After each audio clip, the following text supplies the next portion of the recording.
Hello, everybody. I'm Jeff Phillips, and welcome to this week's webisode.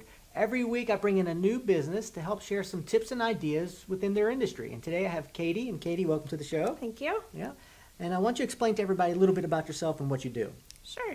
My name is Katie Barber. I am an online marketing consultant. I specialize in social media and blogging. And I've been doing this for about 10 years, ever since Facebook started up 10 years ago. And I love it. I worked for an internet marketing firm for a while, and now I do social media consulting for several different industries on the web. Okay. So we're going to talk about social media in terms of how maybe a business should use it. So why is it so important for a business to utilize social media? There are several different reasons why you need to be using social media as a business. Number one is brand awareness. Social media is another way to get your name out there. There are so many people using Facebook and Twitter and YouTube. It doesn't make any sense not to be on social media, especially because it's free for the most part. Number two, it's good for search engine optimization benefits. For those of you who want to build your website up on Google, get up on Facebook and Twitter and YouTube, set up those profiles, and the search engines will reward you for it. Thirdly, you want to be on social media to handle customer relations. You want to connect with your target audience in a way that they understand and in a way that they use on a regular basis. Social media is a great way to do that. It's free.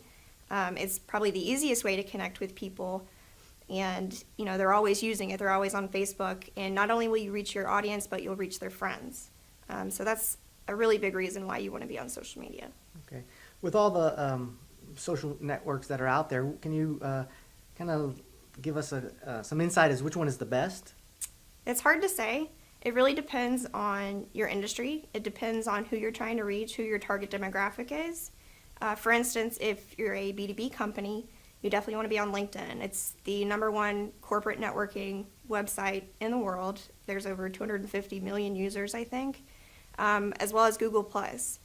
But if you're more B2C, so if you're in food and bev or a hotel or a clothing designer, you want to be on the more visual websites like Instagram and Pinterest and Facebook, because that's where your market is. That's where they're sharing those pictures and they're getting ideas. They're shopping online through these social networks.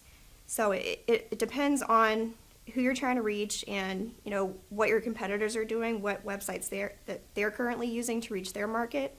Because you kind of want to do the same thing as your competitors, make sure that you're on the same networks and they're not pushing you down. There's also what I like to call the Big Seven, and they're the 7 most influential social networks on the web. If you have a profile set up on these 7 networks, you are more likely to appear in the search engines, you're more likely to get in front of the people you want to get in front of, and ultimately be more successful on the web. And those 7 are Facebook, Twitter, LinkedIn, Google+, YouTube, Pinterest, and Instagram. And it's a lot of networks. It's a lot of time, a lot of setup. But once you're set up and active, the search engines will see that. They'll reward you for it. And if somebody goes looking for you on one of those websites, you're already there. You don't have to worry about it. Okay. So you did mention it's a lot of time to set up. It's obviously a lot of time to maintain, especially if you were if you're doing 2 or 3, it's a lot to maintain. So how do you find time to do such a thing? Well, actually, once you set up everything, you want to see which websites are actually working for you. You don't want to spend hours and hours a day on the social networks that aren't bringing in any sales. So after 3 months or so, you see Facebook is working well for you, or YouTube is working well for you.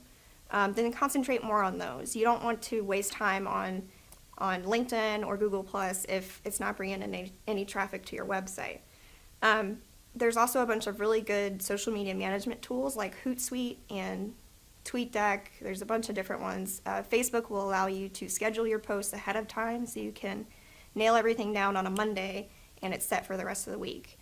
Once you have everything set up and you realize what's working for you, all you need is 20 minutes a day to keep everything updated and connect with your audience online.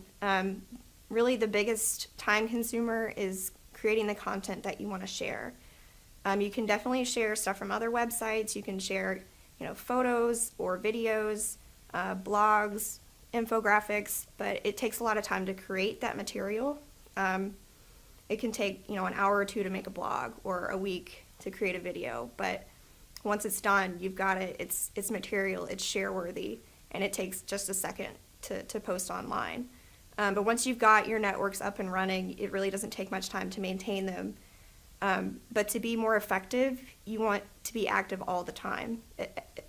Basically 3 times a day you want to post, which can be difficult, but it's definitely well worth it. Yeah. So what is like the shelf life of a post? And does it vary from one network to the next? It depends on the content. For instance, if within your blog you're talking about a specific holiday or an event, it's only good for that event or that holiday. But there's a lot of informational videos, how-to videos that have a lot of shelf life. You can use them year after year. But yeah, it depends on the content, but really you can reuse or recycle old blog posts or old videos as many times as you want. Okay. Well, very good. Thank you for the information. I appreciate your time and coming in. And if any of you out there would like to speak to Katie in more detail and find out more how she might be able to help you, check out her email at the end of this video. And if you'd like to continue this conversation online, please feel free to fill in the comment box below this video. Well, that's all we have for this week. Until next time, take care. Bye.